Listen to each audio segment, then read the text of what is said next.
你口袋多了1万，爽吗？先别急着开心，不妨想想这笔预算是谁在买单呢？现金一撒，当下全民有感，但这是否只是在变相消费未来的资源？2000年前的罗马也玩过同一招，发福利买掌声，在稀释币值，结果短暂欢呼换来长期烂账。现在的掌声盖过了未来的成本，忘了弱势需要长期支持，忘了国家建设需要远见，忘了我们该站得更稳的根基。历史就是一面镜子，罗马帝国是如何一步步走进财政黑洞。今天来把这套沉沦术拆解给你看，看不见的代价才最贵。是谁搞垮罗马帝国？从这里开始。大家好，欢迎来到知定讲堂的启蒙论坛，我是郝广才。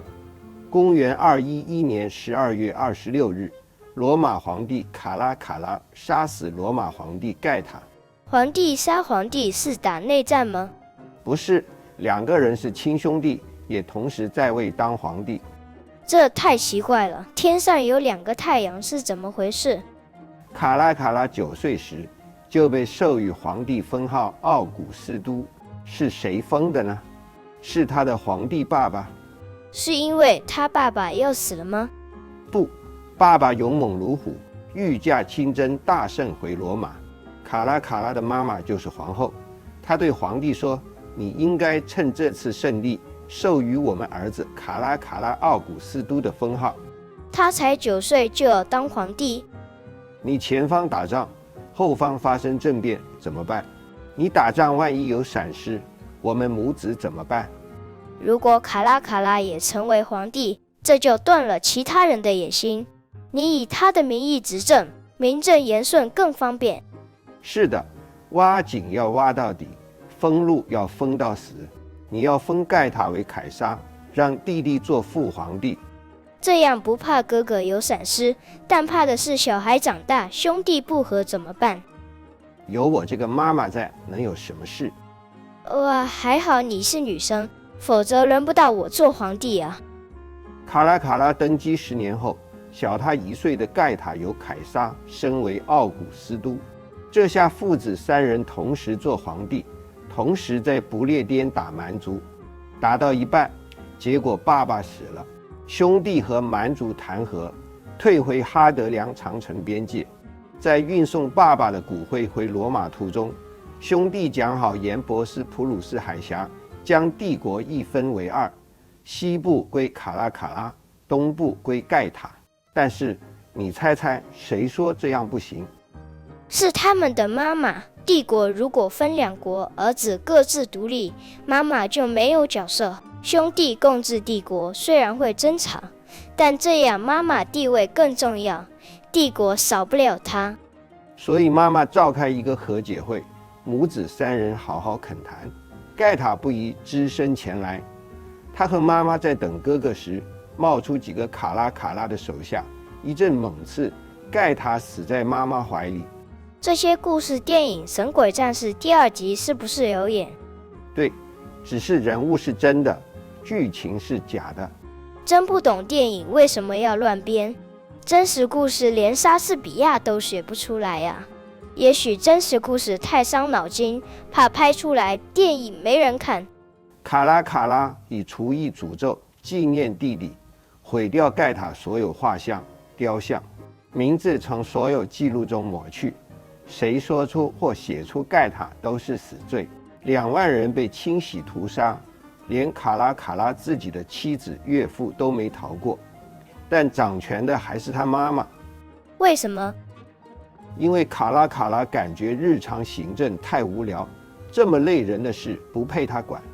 做皇帝不管事，那卡拉卡拉都在忙什么？他在忙着巩固皇帝宝座。卡拉卡拉自问：我要害怕人民恨我吗？卡拉卡拉自答：不，只需要让他们怕我。他又问自己：怕是不是有2种？一种怕我杀了他们，一种怕我不给他们恩典。我应该如何让他们又爱又怕？还是应该加倍发放免费面包、油、肉、酒给罗马公民，加倍举办竞技和马车赛？贪心的猪喂它再多会感恩吗？倒不如有了，把野猪都变成我养的猪，那爱我的猪比以前多得多。所以他颁布卡拉卡拉敕令，以前只有4.7%的人是公民，现在帝国境内的自由人都得到罗马公民身份。公民不只享受各种福利，还有不交税的特权。他又问自己，猪最多吃穷你，不会咬死你，会咬死你的是什么？狼，军队才是最该担心的狼，所以每个皇帝登基都会发给军团登基奖金。我来给军团大惊喜，把狼变成猪。他发出高达15年薪水的登基奖金，没讲错，4年不是月。欢呼声中再加钱买欢呼，再给军人加薪1半。他再问自己，花钱这么凶，钱从哪儿来？不如有了，把银币的含银量降成1半，这样1块变2块。这种事古代的尼禄皇帝就干过，只是我更天才。他发行钱币，含银量大减，货币市场大乱。现在这叫通货膨胀，这等于偷人民的钱。他太想得到更多喝彩，更多爱，建造卡拉卡拉大浴场，可以让2000人一起泡澡，还有游泳池、运动场、蒸汽房、图书馆。2000年后，3大男高音就在这个废墟高歌。他为什么都自问自答？因为他自认是亚历山大，他只相信自己，但再高层的政治也有一堆琐碎，他不耐烦，行政都交给妈妈，妈妈不能害他，他在，妈妈才有权利。杀害弟弟1年后，他就离开罗马去巡视帝国。所有独断专行是在游山玩水的路上一一发布。带着庞大军团旅行要什么？钱。修建各地行宫要什么？钱。怎么找钱？侵略别国去抢钱。但军团爱钱并不爱什么？打仗，尤其是打硬仗。他在打波斯的路上去参拜月神庙，途中下马小便，一个士兵上来一剑杀了他，士兵当场被长矛刺死，军团长自立为皇帝。卡拉卡拉唯我独尊才6年，一刀解决容易，但他打开滥发福利的大门，帝国朝财政崩溃的路上奔驰。后来的统治者用管制物价应付，造成黑市猖獗，经济崩盘，罗马帝国注定衰亡。政治比战争可怕。罗马帝国开国皇帝奥古斯都乌大维说，我来罗马时它是一片砖城，我离开罗马时它是大理石城，只是大理石再坚硬再雄伟都挡不住乱花钱啊。罗马帝国比台湾大122倍不止，现代经济又远比古代要复杂122万倍。但台湾不只有122个卡拉卡拉，他们正在比赛，想要花掉我们还没赚到的钱。因为不是花自己的钱，大家都在比谁更慷慨，而每一分慷慨都在断送我们不远的未来。不光台湾的下一代，现在的我们就能得到还不完的债，很快。